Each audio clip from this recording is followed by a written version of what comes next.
Bapak Ibu sudah banyak yang menyampaikan aspirasi, saran, dan beberapa masukan, ada pertanyaan, ada juga permohonan tadi dari hadirin yang hadir di Zoom meeting ini. Mari Bapak dan Ibu kita simak Pak Gubernur atau mungkin untuk menyampaikan Pak atau Bu Kadis. Silakan Bu. Seizin Bapak Gubernur, secara teknis ada beberapa dari Bapak Ibu orang tua dan penggiat keluarga. Saya juga berterima kasih Ibu memberikan atau Bapak memberikan masukannya. Secara teknis memang kami bekerja sama dengan beberapa komunitas peduli pendidikan, platform pendidikan untuk membenahi. Tadi Bapak Gubernur sudah katakan bahwa dari awal, berikutnya pada fase kedua, fase ketiga, ketika kami memulai pembelajaran jarak jauh, memang kami membaginya menjadi 3 platform yang secara online, artinya bisa masuk dengan aplikasi-aplikasi. Yang kedua adalah semi online, di mana ini yang kami evaluasi yang banyak diminati, yang lewat grup-grup WhatsApp grup dan lain-lain. Ini yang pada evaluasi kami, di mana ini lebih memudahkan baik teman-teman atau sekolah-sekolah yang ada memang dengan kemampuan teknologi dan keterbatasan teknologi. Yang ketiga, kami tidak meninggalkan bahwa di Jakarta juga ada anak-anak yang secara alat tadi ada tapi digunakan bersama, baik digunakan bersama dengan kakak atau adiknya atau digunakan oleh orang tua. Maka kami siapkan juga jalur 3 dengan offline, dengan memberikan modul-modul, dan kami juga mencari dan bekerja sama. Beberapa kemarin sudah disebar melalui wilayah-wilayah untuk jenjang SD, terutama buku-buku bacaan, modul-modul bacaan. Yang berikutnya kami juga melakukan evaluasi. Jadi ada beberapa perbaikan metode-metode pembelajaran yang awalnya secara keseluruhan mirip pembelajaran di dalam kelas. Ini kita ubah hanya 3 sampai maksimum 4 mata pelajaran dengan tidak memberikan hari itu selesai dan lain-lain. Berikutnya kami juga mulai dengan evaluasi, mulai bergerak bagaimana terjadi koordinasi antara pendidikan yang sekarang saat ini diperankan orang tua di rumah dengan kami dari pendidikan. Ini mulai kami fokuskan untuk adanya sinergitas antara orang tua dengan anak-anak yang ada dengan guru-guru kami. Yang terakhir adalah yang secara teknis sedang dilakukan oleh Dinas Pendidikan. Kami dibersamai dengan teman-teman dari sekolahmu dan semua murid, semua guru sudah melakukan beberapa roadmap pelatihan untuk guru yang bisa menjadi trainer untuk teman-teman lainnya untuk persiapan kita melakukan blended learning, dalam arti kalaupun nanti sekolah dibuka, hikmahnya adalah guru-guru dengan pembelajaran jarak jauh, dengan akrab dengan teknologi, nanti ada alternatif yang kami siapkan. Demikian Bapak. Terima kasih Bu Kadis. Sebelum kami menanggapi, ini Pak Wagub juga ada di sini. Kita semua juga orang tua, Ibu Bapak semua, kita juga merasakan. Jadi ketika putra-putri Ibu Bapak belajar di rumah, di tempat kita juga anak-anak belajar di rumah. Gitu. Dan kita juga merasakan anak yang belajar di sekolah yang berbeda, punya pengalaman pembelajaran jarak jauh yang berbeda pula. Gitu. Jadi terbayang sekali betapa tinggi variasi di dalam kesiapan sekolah dan juga di dalam orang tua mendampingi anak yang SD, kelas bawah dengan kelas atas, SMP, SMA, SMK, beda-beda semuanya. Jadi memang variasinya luar biasa tinggi. Nah ini ada Pak Wagub, monggo Pak Wagub, barangkali ini mau disampaikan juga Pak Wagub. Terima kasih Pak Gubernur. Bismillahirrahmanirrahim. Assalamualaikum warahmatullahi wabarakatuh. Bapak Ibu semua yang terhormat, saya langsung saja. Yang pertama, pada kesempatan ini kita sama-sama memahami, tadi Pak Gu nyampaikan kita semua punya anak didik di rumah, keluarga dan lain sebagainya. Dari yang saya pahami selama ini memang bahwa yang pertama ini sangat bergantung pada satu ya, hasil didik ya. Hasil didik artinya hasil outputnya nanti sangat bergantung pada pertama apa yang menjadi kebijakan daripada Pemprov khususnya dari Dinas Pendidikan. Dan insya Allah kami akan memberikan yang terbaik ya. Tentu mendengarkan masukan dari Bapak Ibu semua dan komunitas pendidikan. Yang kedua itu yang tidak kalah penting adalah saya lihat bergantung pada kualitas sekolah dan guru. Nah, ini yang tidak kalah penting. Bergantung pada kualitas sekolah dan guru. Memang saya pahami berbeda-beda ya, kualitas sekolah dan guru. Sekarang dituntut untuk bisa memberikan pengajaran yang terbaik. Kalau di sekolah kita bisa lihat langsung kualitas guru, anak bisa menilai, dan guru juga langsung bisa menilai dan melihat langsung kualitas anak itu sendiri. Nah sekarang mungkin lebih sulit bagi guru melihat kualitas anak, begitu juga anak memahami kualitas guru. Dan itu tuntutan yang tidak kalah berat. Ini adalah kita memastikan kualitas pengajar kita adalah pengajar yang terbaik dengan metode.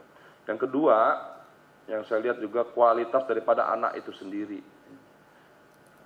Anak itu sendiri beda ya, cara memahami anak itu berbeda. Anak ada yang bisa langsung dia lebih senang di sekolah, ada yang mungkin dengan cara ini malah dia lebih senang. Jadi memang saya lihat ini berbeda-beda sekali ya. Anak saya di rumah, hari-hari sekolah pulang sudah sore, terus langsung bimbingan dan sebagainya. Selama di rumah ini saya lihat malah lebih berat ya, lebih capek, lebih berat begitu sekolahnya. Nah, padahal jaringan juga cukup baik, jadi memang itu sangat bergantung bagaimana metode pengajaran dari kita. Saya lihat memang perlu ada koordinasi yang lebih baik daripada guru juga untuk memberikan pengajaran dan tugas-tugas supaya tidak menumpuk satu sama lain. Kemudian yang tidak kalah penting adalah memang metode pengajaran. Tadi juga disampaikan soal alat. Nah bagi Bapak Ibu semua, para orang tua, justru sekarang memang dituntut ya, dituntut kita para orang tua. Ini tadi sisi baik daripada COVID ini, sehingga kita sekarang anak kan mengadunya sekarang kepada orang tua di rumah. Kalau di sekolah dia bisa mengadu pada guru. Jadi kita sekarang dalam suasana COVID ini membangun hubungan yang lebih baik antara orang tua dengan anak, anak dengan orang tua. Jadi sekarang orang tua lebih mengerti, memahami dan memang harus membantu untuk memastikan bahwa anak-anak didik kita di rumah khususnya bisa melaksanakan pengajaran dengan baik. Saya kira itu Bapak Ibu, jadi beberapa hal tugas kita memang lebih berat sekarang untuk bisa memahami, mengerti. Lain-lain memang yang perlu dirumuskan nanti dari Dinas Pendidikan dan lain-lain, Kementerian Agama, untuk memastikan metode pengajaran jarak jauh supaya terus ditingkatkan dari hari ke hari ya. Perlu terus dievaluasi, lebih pada bergantung kualitas guru sesungguhnya ya. Tiap guru juga berbeda, mungkin kalau mengajar di kelas dia bisa baik, belum tentu mengajar dengan virtual bisa lebih baik. Jadi memang ini tantangan, kita akan pastikan, kita minta nanti dari dinas dan pendidikan lainnya di sekolah-sekolah untuk memastikan bahwa setiap guru yang melakukan pengajaran bisa memberikan pengajaran yang sebaik sesuai dengan kemampuan pemahaman anak-anak. Saya kira itu Bapak Ibu, selebihnya kita pastikan bahwa Pak Gubernur kami, Pemprov, ya, tidak akan membuka sekolah, artinya langsung sekolah belajar di sekolah, ya, tidak akan langsung kalau suasana situasi kondisi COVID belum aman. Jadi tolong Ibu bantu sosialisasikan kepada para orang tua, kami tidak akan memberlakukan sekolah atau belajar di sekolah kalau situasi kondisi COVID belum aman. Jadi itu perlu, karena mudah-mudahan setelah hari ini tidak ada lagi yang khawatir, yang tanya soal kapan. Kami pastikan di bulan Juni ini belum, ya.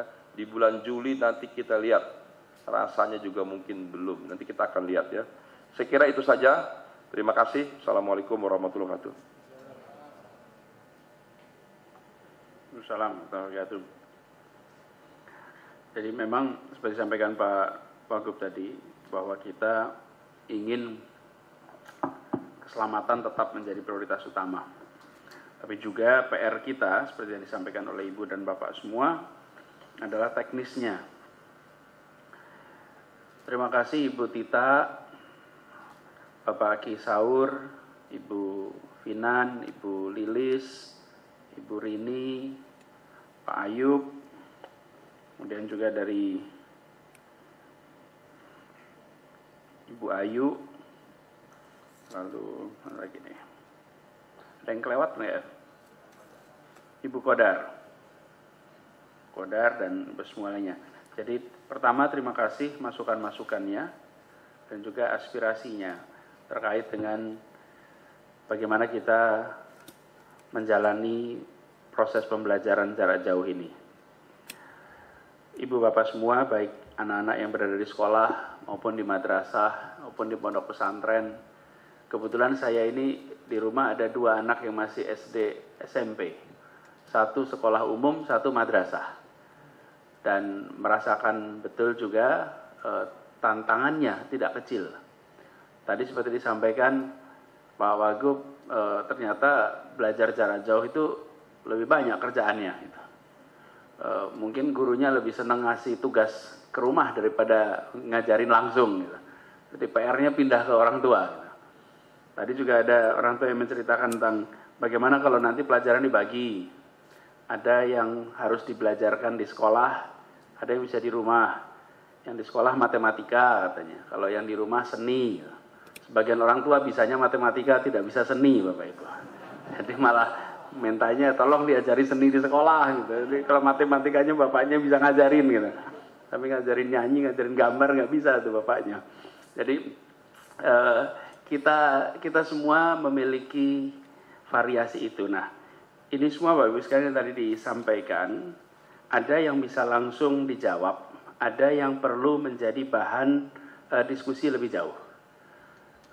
Pertama yang bisa langsung dijawab, misalnya ada pertanyaan, informasi kok sering simpang siur? Ya, informasi sering simpang siur karena pembawa beritanya banyak sekali dari mana-mana. Ini masanya unik ini, Bapak Ibu. Dulu itu karena kita sama-sama era Bapak pra-reformasi kan kita ngalamin Bapak Ibu. Dulu kalau pemerintah mengirimkan berita, publik itu tanya kepada media, bener nggak nih pemerintah nih? Coba, dulu kalau Kementerian Penerangan bikin berita, terus warga bilang sebentar, nanti dulu. Saya tanya dulu sama media nih, apa kata Kompas, apa kata itu, mereka yang menjadi rujukan. Oke, karena pemerintah waktu itu sering lebih banyak propaganda. Nah, hari ini terbalik Bapak Ibu. Berita di mana-mana tanyanya ke pemerintah, yang benar yang mana Pak? Jadi dulu pemerintah itu dipertanyakan, sekarang pemerintah itu jadi kepercayaan. Jadi kalau mau tanya ke pemerintah sekarang. Kan Ibu juga cerita tadi. Bukan media lagi. Karena media, ini aja. Tadi pagi itu banyak berita. Pak katanya ada ganjil genap. Ada media online nulis ganjil genap. Ada media online bilang tidak ada ganjil genap. Yang benar yang mana? Gitu. Tanyanya kok ya apa sekarang? Pemerintah. Jadi sekarang di dalam kebebasan ini justru terbalik. Dulu pemerintah dipertanyakan, sekarang pemerintahlah yang menjadi rujukan. Jadi pesan saya pada ibu bapak semua, yang ikut anggota grup manapun, kan pasti WA grupnya banyak nih. WA grup orang tua kelas, WA grup orang tua sekolah, WA grup alumni, macam-macam tuh. Itu semuanya beredar berita. Kalau ada kabar, tanya sederhana, mana regulasinya? Oke, mana regulasinya? Jadi kalau misalnya dikatakan sekolah akan mulai belajar sekolah mulai 13 Juli, oke? Terus pada yang posting itu cukup ditanya, bisa ditunjukkan regulasinya? Kalau belum bisa, jangan dipercaya. Tunjukkan, tanya regulasinya. Nah kita ini seringkali tidak tanya regulasi, langsung membahas, terus panik pula gitu. Jadi jangan, selama belum ada regulasi berarti belum ada kebijakan. Nah, regulasi kami di Pemprov adalah tahun ajaran baru dimulai tanggal 13 Juli. Tapi belajar di sekolah atau belajar di rumah tergantung kondisi wabah. Bila wabahnya sudah terkendali, anak-anak belajar di sekolah. Bila belum terkendali, anak-anak belajar di rumah. Belajar di sekolah pun Ibu Bapak, prosesnya mungkin transisional. Seperti Jakarta sekarang. Jakarta ini ketika menjalani PSBB, kan waktu itu banyak PSBB-nya dilanjutkan apa tidak. Jakarta itu menjalaninya transisi, karena kita harus ada proses persiapan. Jadi sebagian bisa jawab. Kemudian, oh iya ini ada catatan. Minal aidin wal faizin Bapak Ibu. Tadi diingetin tuh belum minal aidin dari Pak Ayub tuh ya. Pak Ayub dari Pulau. Pak Ayub Pulau mana Pak Ayub? Pulau Panggang ya. Di Pulau Panggang betul Bapak Ibu minal aidin faizin, ini lebarannya tidak terasa lebaran sekarang itu. Lebaran itu ada halal bihalal, ada ketemuan, ada diskusi, makan ketupat gitu. Sekarang ini lebarannya sunyi. Kemudian sempat juga tadi ada aspirasi tentang bagaimana guru bisa mengajar dengan lebih baik. Guidance untuk jadwal. Apa yang boleh dan tidak boleh. Materi bahasannya bagaimana. Tugas-tugasnya seperti apa. Deadline-nya bagaimana. Silabus untuk orang tua seperti apa. Kemudian juga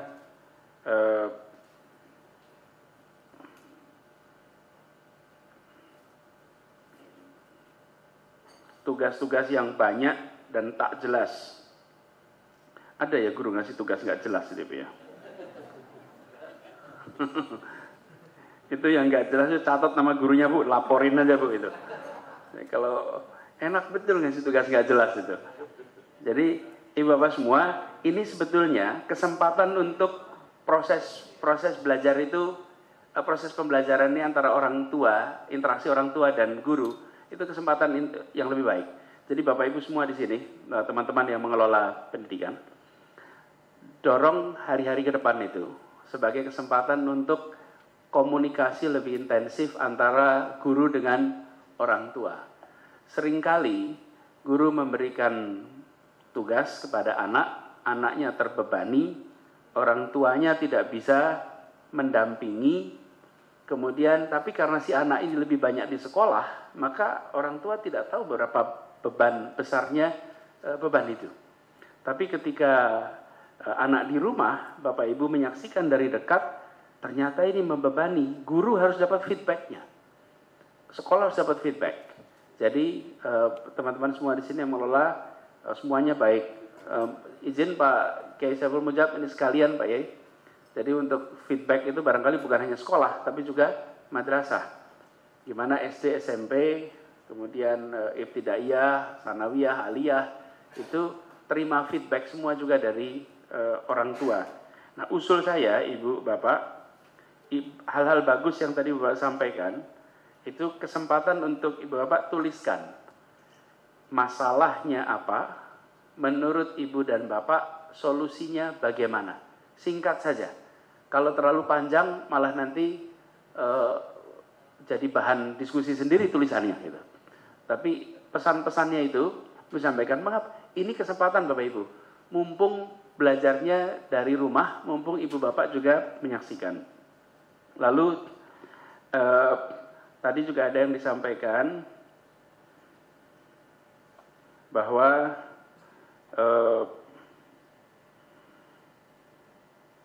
ada perlu perhatian pada SPP.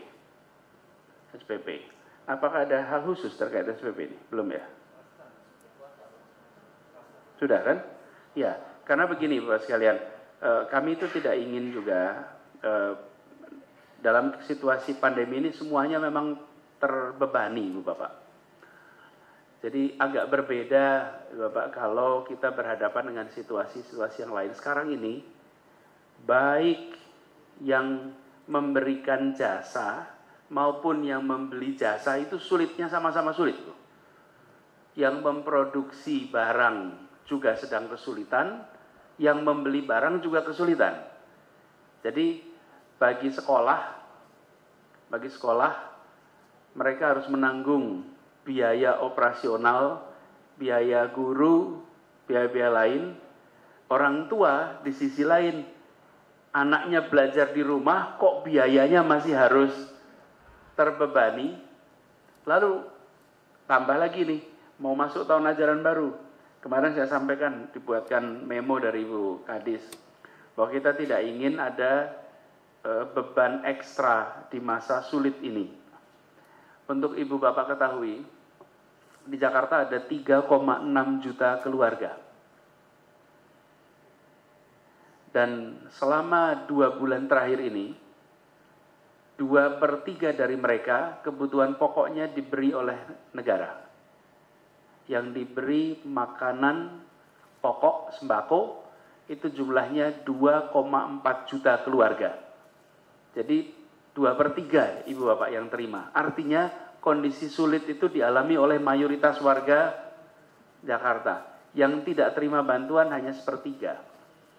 Ini menandakan bahwa kita sama-sama harus saling memahami, saling mengurangi beban. Nah, pembicaraannya tentu tiap-tiap kasus beda-beda. Tapi intinya jangan hanya memikirkan diri sendiri. Jangan hanya mau lihat dari kacamata kepentingan dirinya. Karena semua mengalami kesulitan yang cukup berat. Ini dialami oleh semua Ibu Bapak. Jadi saya berharap nanti soal SPP coba nanti dipantau, tapi jangan sampai jadi beban bagi dua belah pihak. Lalu mengenai pendidikan akhlak, tadi ada yang usul supaya akhlak diprioritaskan. Ya, ini apalagi sedang belajar di rumah, Bu. Ini kesempatan untuk orang tua ngajari akhlak anaknya, Bapak Ibu. Karena sekarang ini mendadak, akhlak ini kan sebetulnya bahasa sederhananya, kalau kita bilang sama anak-anak karakter gitu. Cuman anak sekarang kalau dengar kata karakter itu dikira jumlah huruf di SMS. Jumlah huruf di WA, itu karakter itu. Padahal ya kita tahu karakter itu apa? Kebiasaan. Akhlak ini kebiasaan. Jadi kebiasaan yang mencerminkan ajaran agama, mencerminkan nilai-nilai budaya, itulah kira-kira akhlak. Nah, setuju untuk itu jadi prioritas karena bagaimanapun itu harus nomor 1. Cuman ini prosesnya pembiasaan. Dan pembiasaan di sini Ibu Bapak saya harus sampaikan berat membiasakan di masa pandemi ini. Betul berat. Membiasakan tetap kerja keras, disiplin, tapi tidak boleh keluar rumah. Karena kita biasanya mengasosiasikan kerja itu berada di luar rumah. Kan jarang sekali kita bilang kerja tapi di rumah. Sekarang ini harus kerja tapi di rumah. Padahal rumah itu asosiasinya istirahat dan santai. Kerja itu adalah di luar. Mendadak ini dibalik. Jadi ini satu proses pembelajaran buat kita semua. Tapi saya setuju pesan itu. Lalu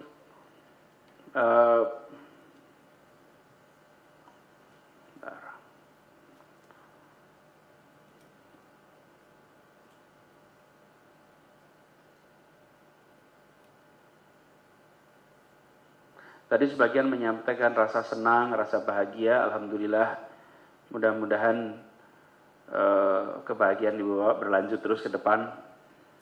Juga dengan kemajuan-kemajuan di sekolah yang tadi disampaikan. Saya ingin garis bawahi aja lagi mengenai komunikasi. Jadi Ibu Bapak jalur komunikasinya dengan sekolah merujuknya regulasi. Kalau ada edaran tanpa ada surat keputusan, tanpa ada peraturan, berarti itu bukan kebijakan. Karena contohnya kami mengerjakan hal yang sama saja, beritanya bisa beda-beda. Jadi kita rujuk ke sana, lalu Ibu Bapak gunakan website ada Ibu ya, yang dipakai sering-sering melihat, merujuk ke peraturan-peraturan yang ada di sana. Tentang aspirasi mengenai pembagian pembelajaran dan lain-lain nanti biar dibahas secara teknis. Lalu ada yang tadi menyampaikan fasilitas kesehatan. Perlunya fasilitas kesehatan ini Ibu Bapak sedang dibahas juga detailnya seperti apa agar anak-anak itu ketika masuk ke sekolah, sekolahnya juga siap. Infrastruktur kerasnya siap. Infrastruktur keras itu artinya misalnya tempat untuk cuci tangan yang memadai.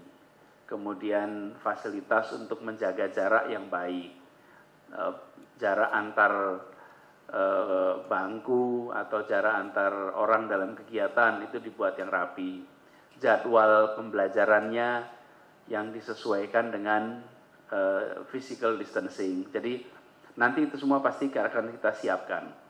Jadi Ibu Bapak yang saya hormati, infrastruktur keras di sekolah insya Allah nanti disiapkan. Tapi di sisi lain, kita harus mulai membiasakan pada anak-anak kita untuk berada di lingkungan luar rumah.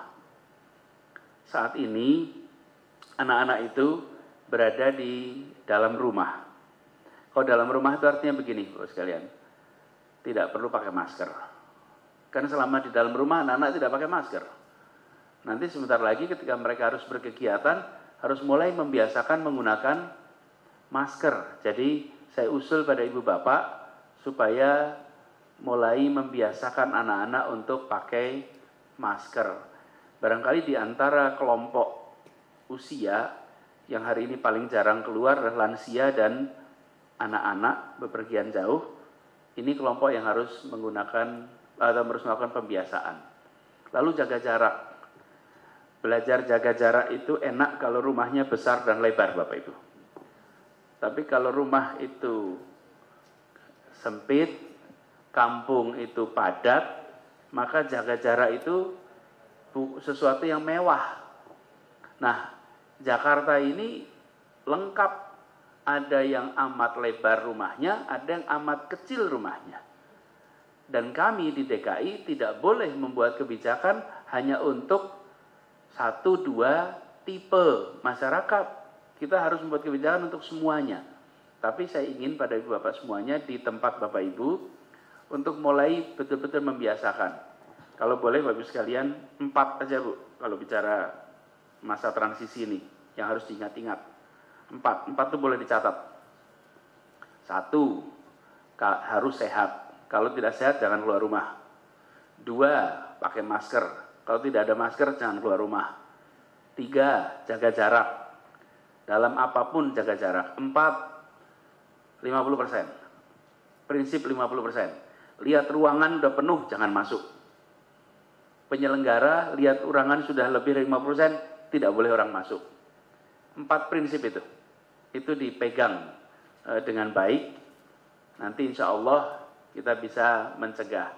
Tentu ada protokol-protokol tambahan, tapi masa transisi ini, masa transisi artinya boleh keluar. Kalau di rumah, di kantor, ya cuci tangan rutin. Di tempat di kantor, pastikan bahwa mengurangi interaksi langsung dan lain-lain. Begitu ya, Pak Moderator. Barangkali itu beberapa yang bisa saya komentari. Kalau ada yang lain lagi, monggo silakan. Terima kasih. Izin Pak, apa diizinkan untuk ada yang menyampaikan lagi? Ya. Bapak dan Ibu, Pak Gubernur masih mempersilahkan kalau ada yang disampaikan. Kami undang dari Jakarta Timur yang tadi.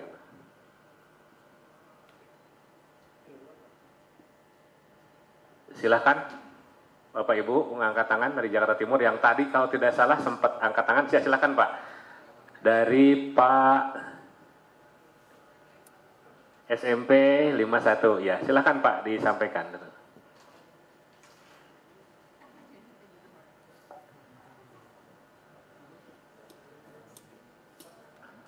Bisa diklik Pak mic-nya supaya terbuka. Nah, silakan Pak. Assalamualaikum warahmatullahi wabarakatuh. Pertama-tama kami sangat-sangat mengapresiasi kepada Bapak Gubernur DKI, Bapak Anies Baswedan, atas inisiatif untuk mengadakan Zoom meeting ini, di mana kami ketua-ketua komite sekolah di seluruh Jakarta Timur, kami termasuk Kasudin 1, juga mengucapkan kepada Pak Ade Yenarun selaku Kasudin yang telah ikut untuk bisa kami mengikuti meeting ini. Kami Agung Karang Pak, Purnawirawan dari Mabes Polri, sekarang kebetulan sebagai Ketua Komite SMPN 51 Duren Sawit Jakarta Timur, di mana juga sebagai Kabid Hubungan Antar Lembaga FKK SMN, yaitu Forum Komunikasi Komite Sekolah dan Madrasah Nasional. Jadi komite-komite di seluruh Indonesia telah bersatu dalam wadah yang legal ini. Salam juga dari Pak Dr. Insinyur Rudi selaku Ketua Umumnya. Sehubungan dengan aspirasi atau masukan yang diinginkan oleh Bapak Gubernur, maka bersama ini kami sampaikan beberapa hal sebagai berikut. Pertama, kapan anak didik kita mulai masuk sekolah? Kami ulangi, kapan mulai masuk sekolah? Kalau menurut kalender pendidikan tanggal 13 Juli 2020, tapi dengan adanya dampak COVID-19, mohon penjelasan atau dibuatkan juknis dari Pemprov DKI mengenai sistem pendidikan proses KBM, yaitu kegiatan belajar mengajar. Pertama, apakah belajar jarak jauh dengan sistem daring atau online ini tetap dilangsungkan?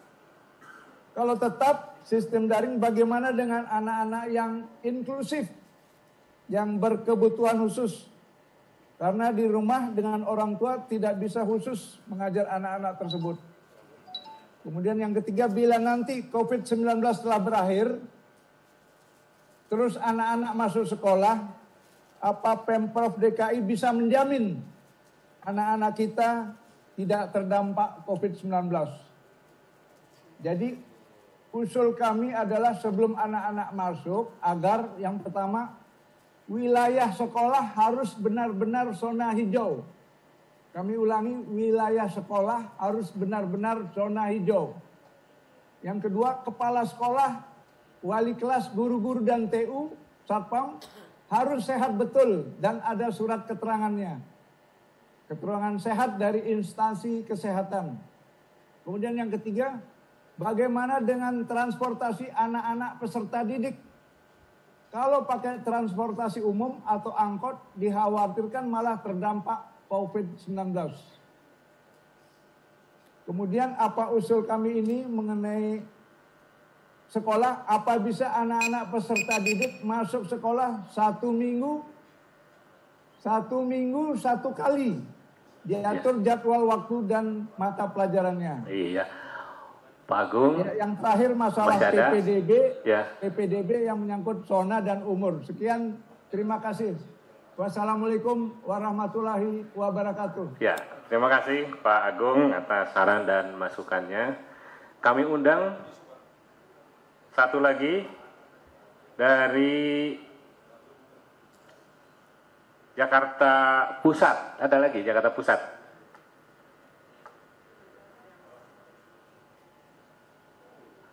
Tidak ada angkat tangan? Ada, silakan.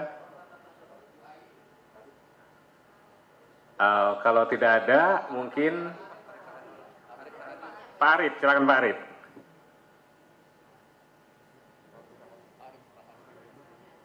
Pak Arif, silakan dibuka mic-nya. Nah. Assalamualaikum warahmatullahi wabarakatuh. Yang terhormat Bapak Gubernur, Bapak Wakil Gubernur, dan Bapak dan Ibu undangan lainnya. Saya ucapkan juga salam kepada Pak Riza. Salam Widya Kastrena Dharmasida, Pak. Saya Arif dari SMK Negeri 17, komite sekolahnya. Kebetulan saya juga merangkap komite sekolah SMK 51 dan SMK 24 di Jakarta Timur sebetulnya. Biasanya komite sekolah ini saya mensoroti dari aspirasi kelulusan, Pak. Berapa waktu lalu kita kelulusan, biasanya kami itu menampung, kebetulan kami merangkap di dunia usaha dan dunia industri. Biasanya mereka itu kami tes di sekolah atau para dari usahawan itu dari dunia industri rangkap di sekolah. Kebetulan SMK kami di Jakarta Timur, SMK Negeri 17 itu 80% tamatan lulusannya tertampung bekerja. Begitu juga di SMK lainnya yang kami bina. Nah, biasanya info-info itu kan kita lakukan secara bersama, Pak. Sekarang ini mereka yang sudah pada lulus, tentu kan pada bingung, Pak. Metodenya apa, mereka cara melamar kerja dan bagaimana. Kalau dulu kami mengundang para dunia usaha, dunia industri itu ke sekolah, Pak. Atau mereka melakukan tes di sekolah dan sebagainya. Itu yang perlu kami garis bawahi di sini. Melalui forum ini kami minta untuk Bapak Gubernur dan Wakil Gubernur bagaimana memediasi, Pak. Ini memediasi atau bantuannya untuk kan ada perusahaan-perusahaan itu bisa didata di wilayah Jakarta Barat, Jakarta Timur, Jakarta Utara dan sebagainya yang berkaitan dengan sekolah. Tentu mereka juga butuh pemasaran tamatan kelulusan. Nah, itulah Pak maksud kami. Tentu mereka juga butuh lapangan pekerjaan. Alumni-alumni ini butuh lapangan pekerjaan. Tentu juga perlu dididik untuk bisa ikut tes. Yang selanjutnya, tentu di sekolah, hampir semua jurusan di SMK, harusnya juga pembelajaran online itu diajarkan juga ke semuanya. Mereka sudah bisa tentang e-commerce, tentang logistik, itu ya, webinar, online training, dan sebagainya. Karena nanti lulus juga mereka bekerja seperti itu, Pak. Kami berharap mereka juga bisa belajar sekarang ini minimal mencari pekerjaannya sebagai seller atau reseller. Demikian Pak, kami berharap bisa dimediasikan para dunia usaha ya. Itu. Terima kasih Pak. Terima kasih Pak Arif. Satu lagi. Silakan dari Utara 2. Silakan mengangkat tangannya Bapak Ibu. Dari JS1 itu, SDN. Itu, yang tadi mana udah angkat tangan Pak? Ini yang JB2. Oh. Mas. JB2 komite mana tadi bergerak lagi?